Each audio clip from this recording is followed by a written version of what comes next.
Tammy Bruce, Fox News contributor, host of Get Tammy Bruce on Fox Nation.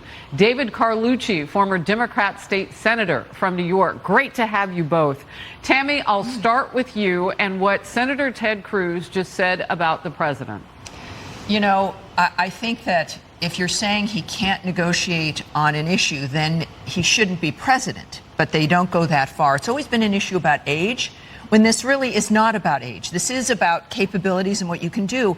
At the same time, it's, you know, you have staff that can work on these things.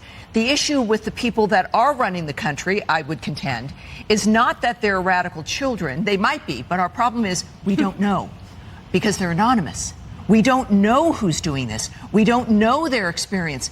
Now, Susan Rice recently left. She was in charge of domestic policy. Things like this. Well, always, by the way, a head scratcher. Yes. For many, because that wasn't her lane. And also, we see with the condition now, suddenly she's gone and we're sending 1,500 troops to the border.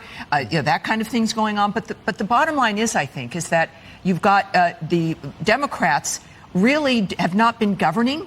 This is a governing opportunity. This is finally the first time where the Republicans have the House and they're going to have to talk. And they've never really been doing that on any issue since he was elected. She looked at you when she said Democrat, so take it away. Well, I see Ted Cruz. I mean, I know Ted Cruz is a lawyer. He's a current senator. But I didn't know he was a doctor and he can make a medical diagnosis via watching someone on TV. Well, agree to a competency test, which is what Nikki Haley, GOP presidential candidate, is asking. She's saying how convenient.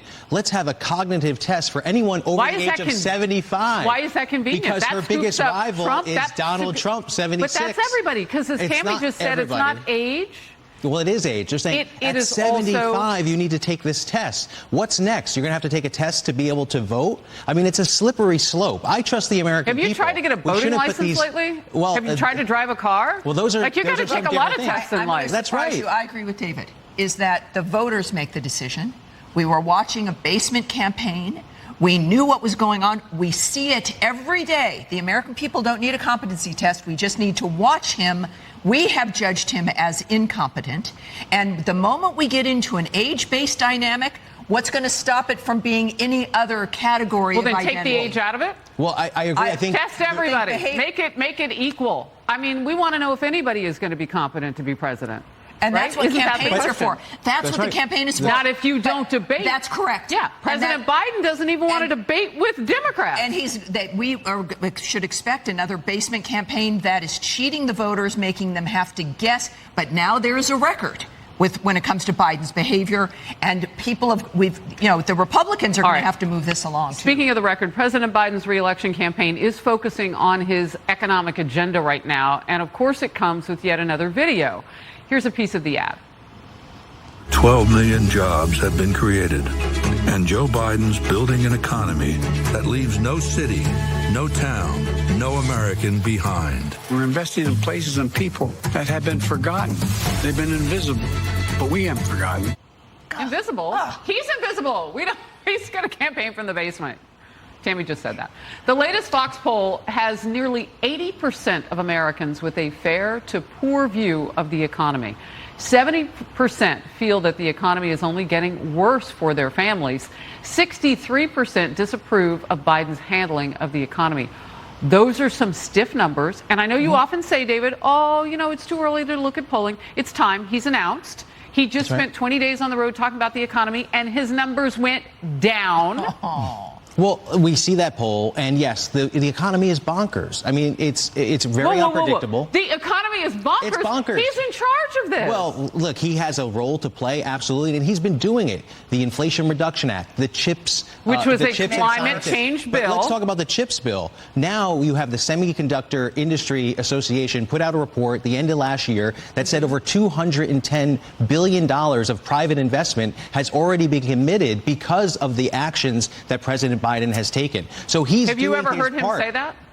He's talked about so many different The answer things. is no. Well, the issue is that he's not making that cogent of an argument that you're making for him, David. Well, that's what that video is showing. That, look, he's focusing on the middle-class Americans that need that extra help. They need government to have their back, get private investment engaged and with involved. all my heart, believe that you believe that. But you said the key part. It's not live, it's video.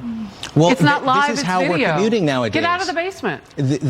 Well, but the Zoom is still live. You can go directly to the voter with a message. So the dynamics are changing every day. But the dynamics are really caught in the debate, which has to be live. At least debate a Kennedy who's running. Anyway, go ahead, Tim. Well, look, the chip argument, all right, but when you go to the store, it's about the price of milk, the price of eggs, the availability of baby formula, the availability of children's medicines, the supply chain problem, the daily living experiences of Americans, which is why those ads are targeting states that he feels that they are worried about their constituency. But workers, union members, the forgotten man and woman, they forgot them. They forgot them. And now they're saying, oh, we're going to pick you. It's like a batterer who punches you in the nose and says, oh, let me help you with your broken nose. We know who's done this to people. And this tells you they're worried about their base in those states with those ads. 10 seconds. Well, I think we have to look at this not in a vacuum, but the global economy. Inflation is really out of control all over the globe, and the United States has actually not been as bad as the rest of the world. We live here. Yeah, and that's the reason right. the Fed raised those interest rates again yesterday and potentially could do it again is because inflation is still far beyond where it needs to be. The president only has a limited impact on that, Please but he's come doing his back. part. I love having you in studio. Great to be here. There's a lot more Thank you. power with you, too. You should see them in the commercial. They're so friendly.